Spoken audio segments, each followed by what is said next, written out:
Ang mahiwagang kaharian ng Lumina ay isang lugar na umiiral sa pagitan ng dalawang magkasalungat na kaharian. Liwanag at dilim. Paru-paro ng araw at paru-paro ng gabi. Sa liwanag ng umaga, ang mga paru-paro ng araw ay nagsikap sa pagtatayo at pagpapalaki ng mga bulaklak at damo. Bawat namumulaklak na bulaklak, ang pollen ay nabuo na nagpapalusog hindi lang sa paru-parong araw, kundi pinapanatili din ang kagandahan ng Lumina. Pagsapit ng gabi, lumitaw ang mga paru-paro ng gabi. Dala nila ang responsibilidad na bantayan ang mga hiyas ng kaluluwa at protektahan ang kaharian mula sa kasamaan.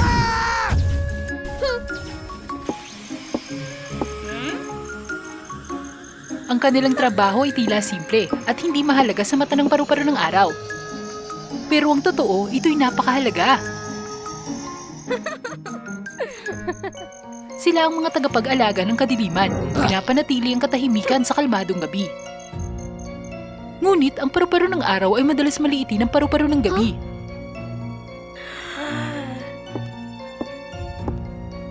Tapos ka na bang magpahinga?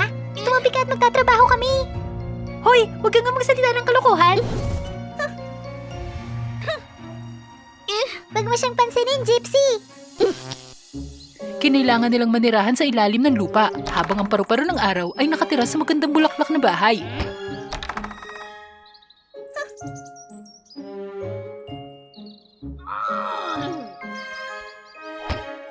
Ang paru-paro ng gabi ay pwede lang lumabas sa gabi. At hindi imbitadong lumahok sa mga maliligayang pagdiriwang ng paru-paro ng araw. Sa pamumuno ni Reyna Vanessa, masigasig na nagtrabaho ang mga diwata nang hindi nakikipag-usap sa isa't isa. Ngunit sa isang kakaibang araw, biglang nawala si Reyna Vanessa at hindi na bumalik.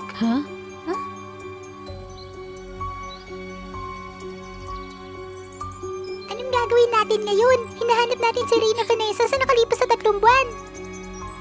Walang ibang pagpipilian. Kailangan natin pumili ng bagong Reyna. Ang posisyon ng Reyna ay palaging pag-aari ng paru-paro ng araw. Dahil itinuturing nila ang sarili na mas mataas kaysa sa paru-paro ng gabi. Ninumina namin si Fleur, ang bukod tanging diwata, bilang bagong Reyna. May tumututol ba? Tumututol ako! Hindi mo ba nakikitang hindi ito patas? Ang paru-paro ng gabi pwedeng gumanap gaya ng paru-paro ng araw. Hinihiling naming payagang tumakbo si Gypsy ngayong halalan kasama si Fleur. Tama! Huwag kumagat ng higit sa kaya mong nguyain. Takot ka bang matalo? Nagpalitan ng masamang tingin sina Gypsy at Fleur, ngunit sa ilalim ng kalooban nila, naalala pa rin nila ang nasirang pagkakaibigan. Noong unang panahon, sina Gypsy at Fleur ay magkaugnay na espiritu na nakatali sa hindi mapaghiwalay na pagkakaibigan. Paglaki natin, magiging paru-paro ng araw tayong magkasama. Oo, lagi tayong magkasama. Sila'y nagsanay ng magkasama, hinahasa ang kanilang kasanayan bilang mga paru-paro upang maghanda sa pagsusuri ng kapangyarihan.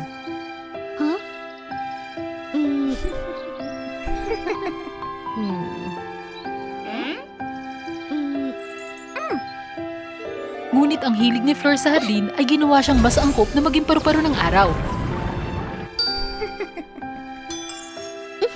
Habang ang katapangan ni Gypsy at hindi pangkaraniwang mahika ay ginawa siyang paru-paro ng gabi.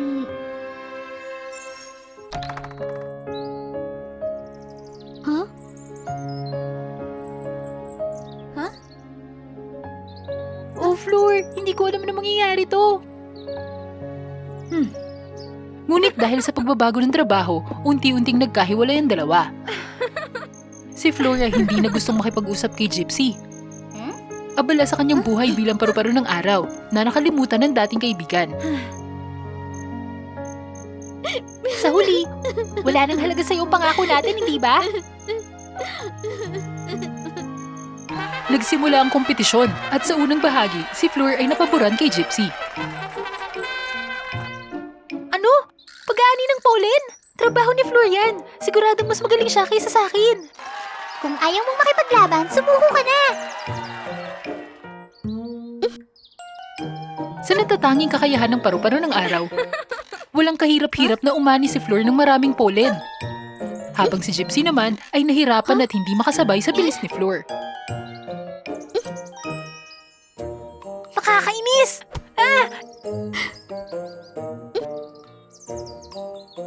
Biglang lumitaw ang lalaking demonyong hari sa mapanglaw na burol. Kamusta, munting bata? Nahaharap ka ba sa mga paghihirap? Isang demonyo? Layuan mo ako! Hindi ako magdadalawang isip na labanan ka! Ano ba? Matutulungan talaga kita. Gusto mo bang manalo o matalo? Umalis ka! Hindi ko kailangan ng tulong mo! Sa hindi natitinag na integridad, tinanggihan ni Gypsy ang hari ng demonyo at tinanggap ang pagkatalo laban kay Flor sa unang bahagi. Sa ikalawang bahagi ng kompetisyon, kinailangan ni na Flor at Gypsy na talunin ang latiang halimaw na nakatira malapit sa kaharian. Mahusay na ginamit ni Gypsy ang kanyang pang-akit na mahika upang madaling talunin ang nilalang. Habang si Flor na puno ng takot ay nagtago lang sa likod ng halaman. Siya'y likas na mahiyain, interesado lang sa paghahardin at magaganda. Nag-alangan niyang tinanggap ang pagkatalo sa mga bagay na nauugnay sa pakikipaglaban. Parang mahihain ka pa rin gaya ng dati Matatalo ka pa rin! Ang paru-paro ng gabi hindi karapat-dapat na maging reyna! Pwes, sa ganyang ugali, huwag mo akong sisisihin! Napagdesisyonan ang kanilang kapalaran sa huling bahagi, ngunit muling nagpakita ang pagkampi ng namamahala kay Flor. Sa bahaging ito, pareho kayong maghahanap ng maalamat na bahagharing bahay pukyutan. Lumilitaw lang ito sa gabi sa lihim na lugar. Parang hindi patas. Ang mga diwata ng araw ay pamilyar sa teritoryo ng gubat dahil sa madalas na pangangalakal at pakikisalamuha. Gaya nga ng sinabi ko kanina, kung ayaw mong lumaban, sumuko ka na! Kayong lahat, ayos lang. Hanapin ko ang bahagharing bahay pukyutan. Paano mo ito mahanap? Hindi mo nga alam kung nasan ito. Paalam! Ang kumpiyansa ni Flor ay galing sa dating kaalaman sa lokasyon ng bahagharing bahay pukyutan. Samantala, nadama ni Gypsy ang kapabayaan, puno ng galit at kawalan ng pag-asa. Nagpatuloy siya sa paglipad buong gabi, hindi mahanap ang bahay pukyutan. Sa sandali ng kawalan ng pag-asa, nagpakita ang hari ng demonyo. Ano? Gusto mo na bang manalo ngayon? Lumayo ka! Sa puntong ito, mahalaga pa ba ang integridad? Di ba't gusto mong baguhin ang kapalaran ng paru-paro ng gabi? Isa kang matapang na diwata, Gypsy. At alam kong ikaw ang nararapat maging reyna. Sige, sabihin mo na. Ganito ang plano.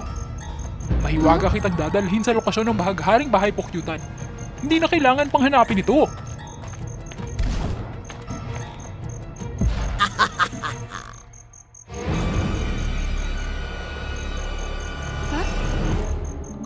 Ikaw naman, tawagin mo lang ang mga kapwa mo paru-paro ng gabi para pigilan si Flor.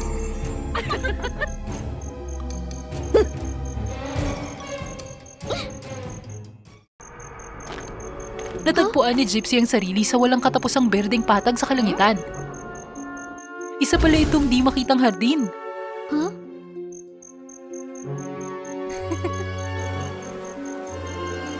Marahang kinuha ni Gypsy ang bahay pukyutan na puno ng saya at pananabik ang kanyang puso. Bumalik siya na dala ito na hindi alam ang nakakatakot na nangyari.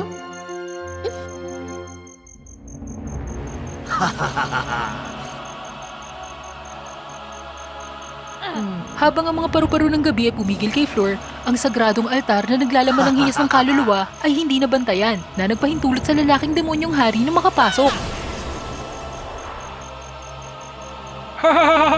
Nahulog ka sa bitag ko! Ako ito, si Vanessa! Ayon sa patakaran, ang paru-parong reyna ay hindi maaaring lumampas na 45 gulang, kaya't ang termino ni Reyna Vanessa ay magtatapos. Natakot siyang mawala ng kapangyarihan at nag-aral ng itim na mahika para mabawi ang kabataan.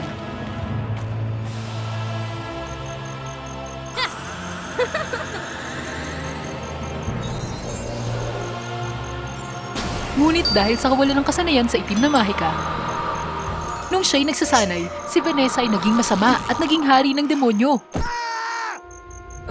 Nagbago siya at nahumaling sa itim na mahika. Naghangad na dominahin ang mundo at agawin ang kaluluwang hiyas ng kaharian ng Lumina. O kataas-taas ang hiyas ng kaluluwa. Bigyan mo ako ng kapangyarihang kontrolin ng mga diwatang to. Di kita hahayaang makawala dito!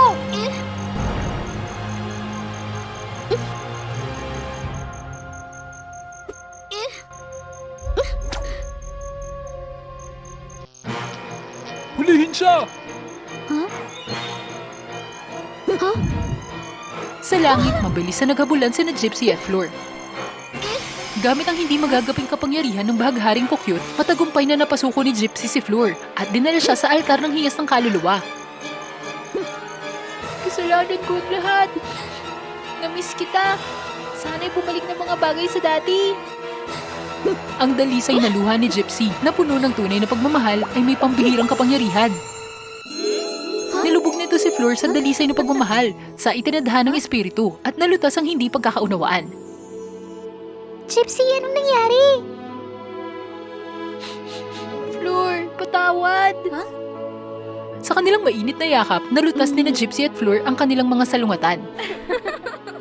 Yun pala, tumigil sa pakikipag-usap si Floor kay Gypsy dahil nakita niyang naging malapit si Gypsy kay Lily. Ang mga paru-parong araw na yun ay mayabang at mapagmataas. Lalo na yung Floor na yun, ayoko sa kanila.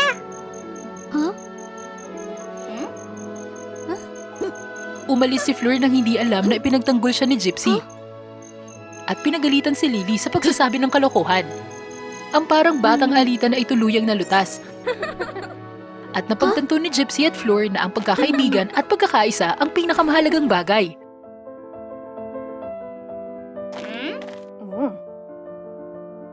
Upang talunin ang kapangyarihan ng hiyas ng kaluluwa, kailangan natin ng sandatang nilikha mula sa pakpak ng pinakamalakas at pinakadeterminadong diwata.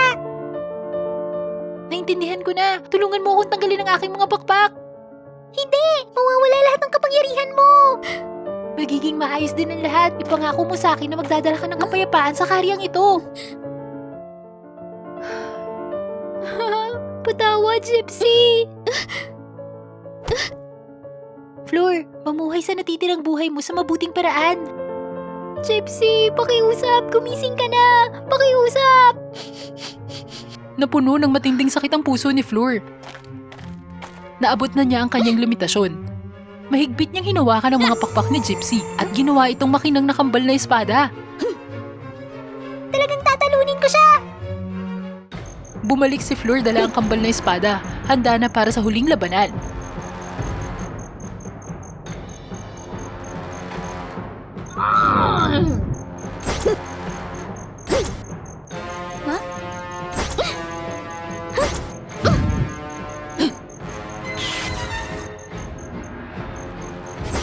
Ang bawat tira ay nagdala ng determinasyon at pagmamahal para kay Gypsy at sa kaharian. Ang tapang mo! Tignan natin to! Ang lugar na ito, hindi magpaparaya kahit sa lubos na kadiliman! Yeah! Ang mapagpasyang tira ni Floor ay nagdala ng kapangyarihan ng liwanag at katapangan. Ang demonyong hari ay ganap na natalo. Ito ang katapusan ng isang masamang puwersa. Nagising ang mga diwata mula sa manipulasyon. Nagtipon sila sa altar ng hiyas ng kaluluwa.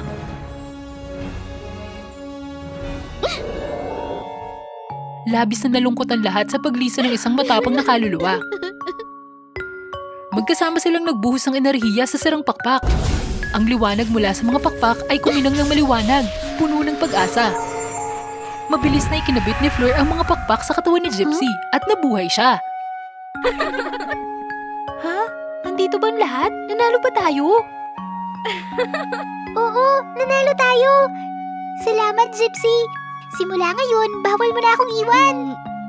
Naging parehong reyna sina Gypsy at Floor na namuno sa kaharian ng paru-paro. Isang makatarungang lipunan ang itinatag na naghihikayat sa lahat na ipamalas ang kanilang kapangyarihan at mga talento. Dito nagtatapos ang kwento. Huwag kalimutang mag-subscribe sa Wa Fairy Tales para sa kahanga-hanga at nakakaantig pang mga kwento. Ngayon, mag-iwan tayo ng komento ng inyong mga salobin.